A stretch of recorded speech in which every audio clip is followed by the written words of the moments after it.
warahmatullahi wabarakatuh. Waalaikumsalam.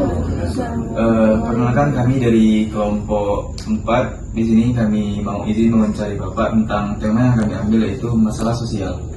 Dari masalah sosial ini kami akan mengambil materi tentang toleransi. Ya, Pak. Pertama, bagaimana menurut Bapak melihat bagaimana toleransi antar umat di masyarakat saat ini?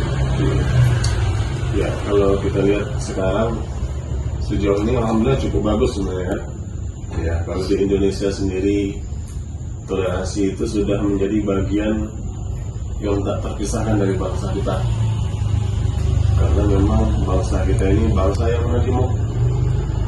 Di dalam Indonesia ini ada namanya, dari segi agama bermacam-macam, dari segi suku bermacam-macam, ya. Dari segi bangsa, adat istiadat dan lain sebagainya bermacam-macam. Karena itulah walaupun negara kita itu adalah bineka tunggal, memang itu sudah mendarah daging insya Allah kalau di negara kita Indonesia ini. Karena kita ini ibarat satu rumah, dan dalam rumah itu ada berbagai macam warna, ada berbagai macam bentuk orang, ya. Ada orang Jawa, ada orang Batak, ada orang Melayu dan lain sebagainya. Dari segi agama ada Islam, Hindu, Buddha, Konghucu dan lain sebagainya. Dari segi bahasa pun kita berbeda-beda. Maka dengan payung bernama Bhinneka Tunggal Ika ini, maka toleransi adalah salah satu hal yang tidak bisa dipisahkan dari hidup kita Indonesia ini.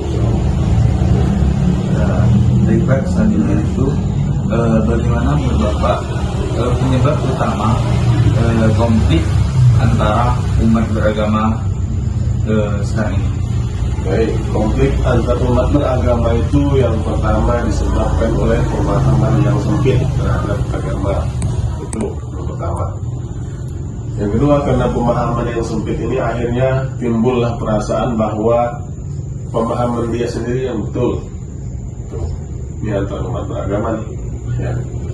Yang ketiga, ada orang-orang yang ingin memaksakan kehendak, ingin agama dia itu diterima oleh orang yang sudah beragama. Artinya orang sudah beragama, dia paksa untuk memeluk agama yang dia anut. Jadi kita ini, toleransi ini ada namanya toleransi antar umat beragama, satu. Ada toleransi intra umat beragama. Toleransi antar umat beragama itu apa?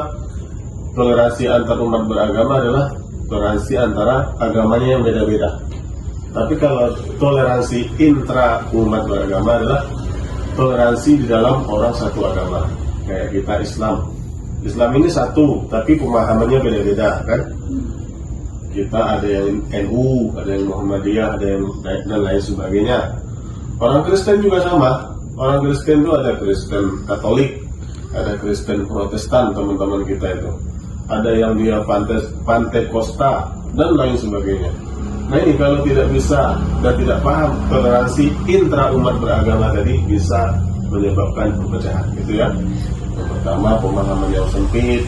Yang kedua, memaksakan kehendak. Yang ketiga, tidak paham bahwa kita itu berbeda-beda. Yang kedua. Selanjutnya, baik Pak, selanjutnya bagaimana meningkatkan saling hormati dengan berbeda agama? baik.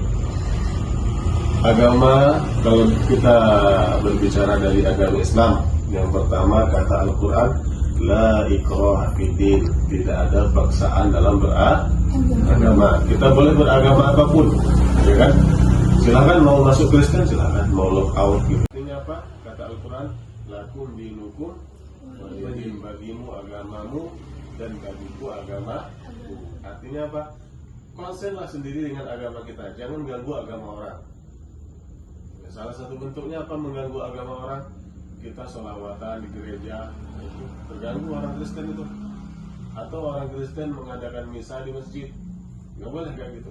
Nggak boleh mencampur-campurkan hal seperti ini. Yang ketiga, Al-Quran lagi-lagi Al-Quran mengajarkan bahwa kita itu dilarang menghina agama lain, dilarang kita.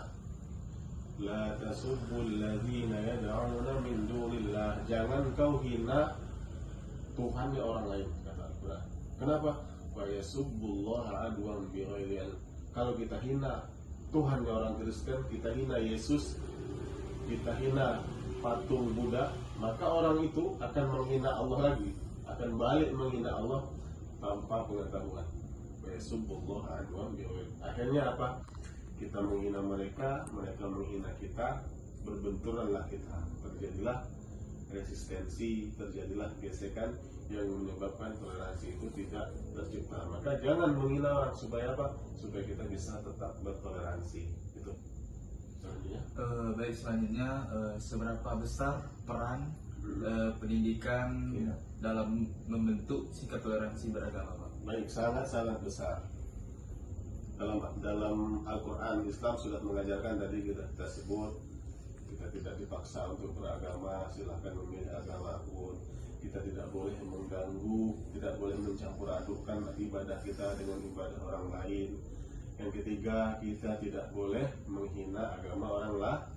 Itu dari segi Islam. Dari segi konstitusi pun sama. Dari segi Pancasila, Undang-Undang Dasar, di dalamnya ada undang-undang tentang bagaimana kita itu dijamin oleh negara untuk beragama. Maka perlu adik-adik semua paham itu, paham sedikit banyak tentang toleransi dalam Al-Quran, paham juga sedikit banyak tentang bagaimana negara ini mengatur supaya kita bisa bertoleransi. Nah, negara dalam pasal 29 ayat 1 dan ayat 2 kalau tidak salah, negara menjamin penduduk kita ini untuk memilih keyakinannya, menjamin untuk berkumpul dengan golongannya, dan menjamin untuk tidak ada yang mengganggu. Itu secara konstitusi kita, secara Pancasila. Maka penting punya pengetahuan agama dan punya pengetahuan PPKN, kewarganegaraan. Itu gunanya itu, supaya kita bisa bertoleransi. Dan itu di mana didapatnya? Di sekolah, di kampus, tidak ada di tempat-tempat lain. Di pendidikan artinya apa? Artinya peran pendidikan sangat-sangat besar, sangat tinggi. Oke. Baik Pak, itu saja dari kami. Mohon maaf Pak, Bapak. Terima kasih. Sama-sama, semoga sukses, semoga mendapatkan nilai yang baik. Amin. Baik, wassalamualaikum warahmatullahi wabarakatuh. Waalaikumsalam.